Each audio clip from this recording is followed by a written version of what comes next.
essa questão da decisão plenária do Supremo Tribunal Federal. Sempre que uma matéria for objeto de decisão plenária do Supremo Tribunal Federal, o conselheiro deve aplicar aquele posicionamento do Supremo Tribunal Federal. Eu trouxe aqui um julgamento a respeito da 9718, Receitas Financeiras, antes e depois do dispositivo que alterou o regimento. Então, o que vigora hoje? O Supremo falou sobre certa matéria. Em ação, não precisa ser ADIM, ADECOM, pode ser ação de controle difuso de constitucionalidade, ação individual. Ele falou daquela matéria, o conselheiro deve respeitar. Tá? Isso altera, inclusive, os operadores de direito, as estratégias e técnicas para atendimento das pessoas envolvidas. Eu dou um exemplo muito recente. O Marcelo Silva está aqui presente, nosso tributarista e maratonista, né, Marcelo? Corre bastante, inclusive me dizia que chegou na tua frente uma pessoa de pé quebrado, né, com a muleta. Parabéns, pelo menos o importante é chegar, né, Marcelo? Então, o que ocorre? Agroindústria. Agroindústria tem agroindústria usina, agroindústria laticínios, agroindústria frigorífico, eles compram insumos de pessoas físicas.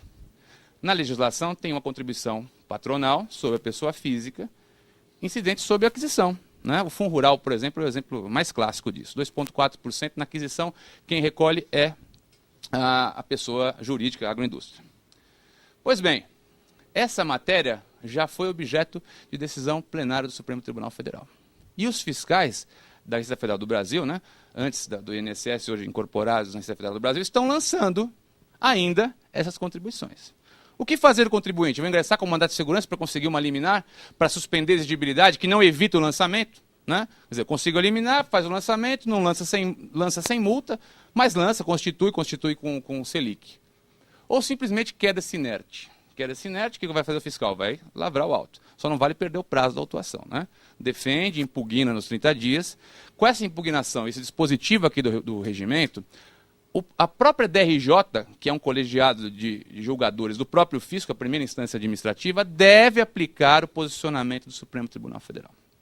E mais, se o operador do direito sequer pediu, a DRJ de ofício pode fazê-lo. Como eu costumo fazer nos meus julgamentos quando a matéria está submetida a esse tipo de situação, mesmo que a parte não alegue, de ofício, por uma questão de direito público, também é aplicado. Então, os senhores percebam que isso é muito importante. A questão do sigilo bancário também chama atenção, recente julgado, e trago aqui o número ainda não publicado, né, daí porque a PET sempre muito oportuna, já deixou bem claro o Supremo Tribunal Federal, em decisão também plenária, que o fisco, quando viola o sigilo bancário para obter dados, né, do contribuinte junto às instituições financeiras, viola o sigilo bancário, consequentemente aquela prova é nula, consequentemente o auto de infração é nulo. Isso é uma discussão que vem lá da lei da CPMF, da 105, que tinha caráter de retroatividade ou não. Enfim, essa matéria hoje, ela já está em decisão plenária de acordo não publicado, que trago o número para os senhores daqui a pouco aqui. Só que ela também é objeto de repercussão geral. Existem outras ações diretas e também um recurso extraordinário que está gravado em repercussão geral. E o que faz aí o julgador? Ele já aplica imediatamente a decisão plenária, porque tem esse dispositivo, ou por prudência aguarda a decisão do Supremo, que pode mudar. Né? Essa decisão do Supremo pode mudar. É uma decisão apertada, 5-4, pode ser que mude. O meu posicionamento por cautela, eu tenho sobrestado feito, proposto sobrestamento do feito e aguardado. Né? Porque isso pode mudar, como nós tivemos decisões históricas no Supremo de viradas de mesa, né? Sair muito longe, crédito presumido de IPI, entrada, alíquota zero, enfim. Então estamos aguardando um pouquinho e o contribuinte também fica sem a jurisdição, mas fica protegido porque o débito está com a exigibilidade suspensa por conta de um 51 recurso administrativo. Tá?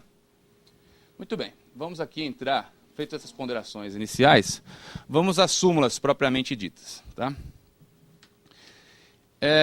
Essa primeira súmula, a súmula 1, que importa a renúncia à instância administrativa propositura de ação judicial. Então é a história da concomitância. Todos aqui conhecem, mas é sempre bom deixar bem claro que o contribuinte não pode escolher as duas vias para dirimir a questão tributária. Ou essa questão está controvertida na via administrativa, ou essa questão está controvertida na via judicial, na forma de mandato de segurança, embargo de execução, ação declaratória, enfim. Aqui tem uma ressalva. Existem algumas matérias que, apesar de serem objeto de ação judicial, não existe a concomitância.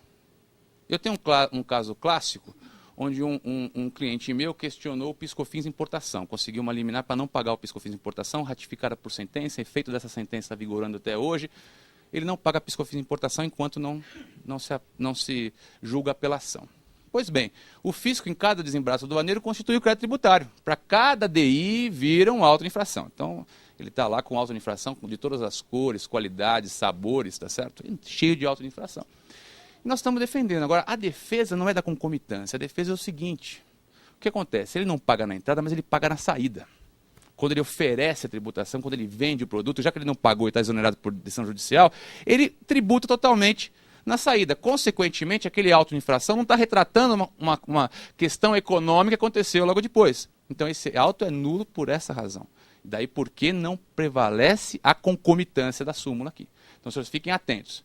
E quando existe uma ação judicial, e essa ação judicial, ela foi extinta sem análise de mérito? Ora, se isso aconteceu, também não há concomitância.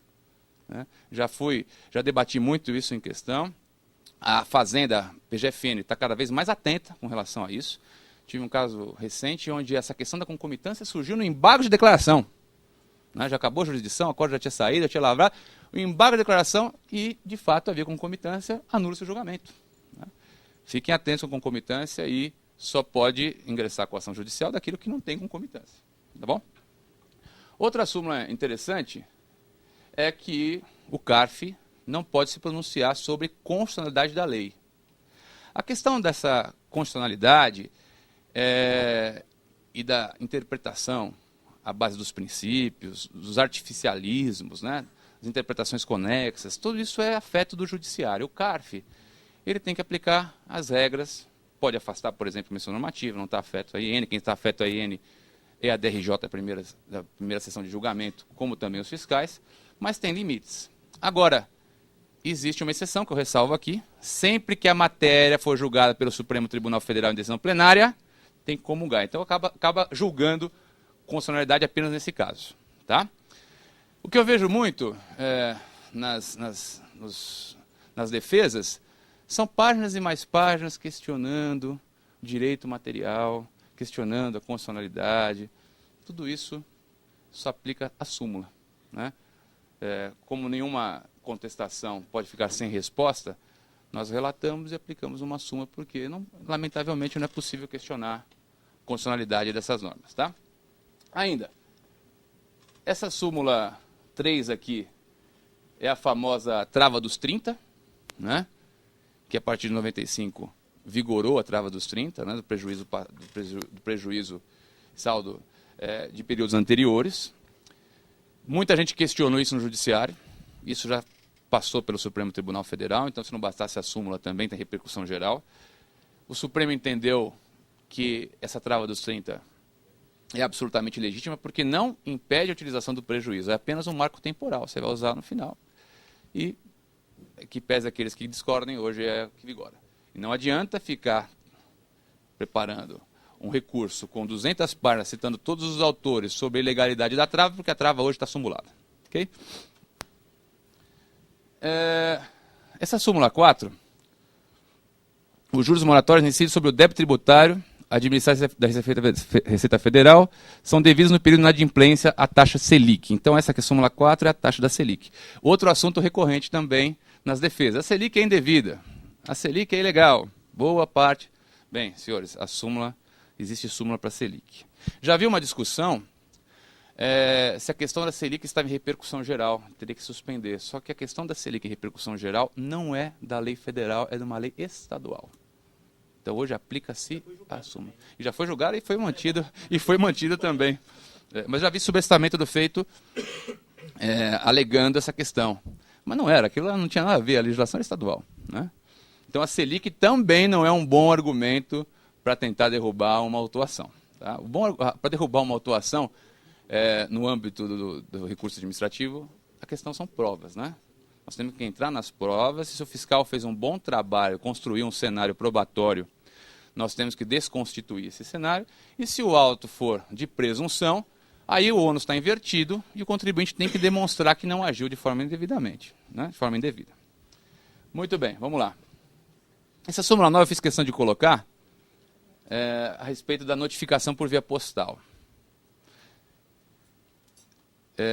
Não tem dúvida nenhuma que a citação hoje, a intimação hoje, né, para apresentar a impugnação, pode ser por via postal. Chama a atenção também que aqueles que têm certificação digital já são intimados eletronicamente,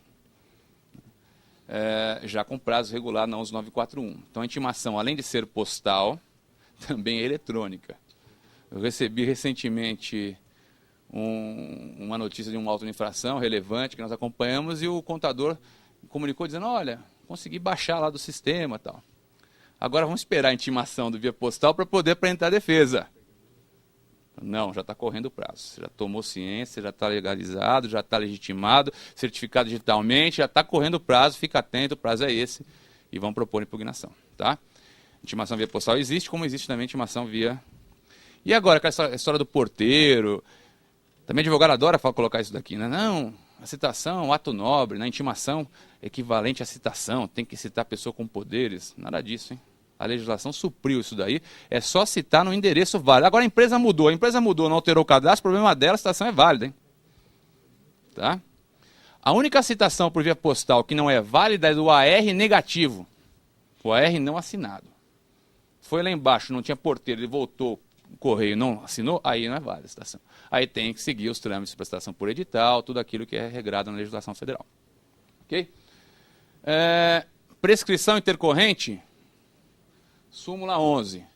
Não existe na via administrativa. Prescrição só intercorrente, aquele que o processo fica parado por um certo interregno de tempo, só acontece na via judicial.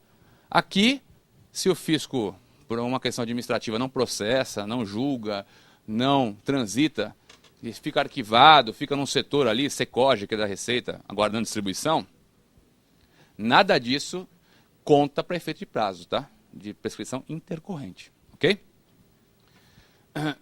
Súmula 12. Constatada a omissão de rendimento sujeito à incidência do imposto de renda na declaração de ajuste anual, é legítima a constituição do crédito tributário na pessoa física do beneficiário, ainda que a fonte pagadora não tenha procedido à respectiva retenção. Esse aqui já é um caso da segunda seção do CARF, né? Uma pessoa física omitiu receita, está sob fiscalização, aquela omissão de receita era passiva de retenção na fonte, e o fiscal lavrou esse auto contra o sujeito passivo, né? Contra a pessoa física. E um dos argumentos era isso, olha, esse aqui você não pode lavrar porque deslocou competência, responsabilidade do sujeito passivo é de terceiro. Já ficou sacramentado que aí a fonte também é relativizada, tá? Então, cobra-se do sujeito passivo original. A súmula 14 também é importante e ela tem um reflexo na súmula 25. A simples apuração de omissão de receita ou de rendimentos por si só não autoriza a qualificação da multa de ofício, sendo necessária a comprovação do intuito de fraude do sujeito passivo. Então vejam os senhores. Omissão de receita, quem pode omitir receita? Tanto o sujeito pessoa física como pessoa jurídica, tá? Essa omissão de receita, ela pode ser objeto de presunção de omissão de receita, no extrato bancário, por exemplo. O contribuinte é intimado a apresentar os extratos bancários.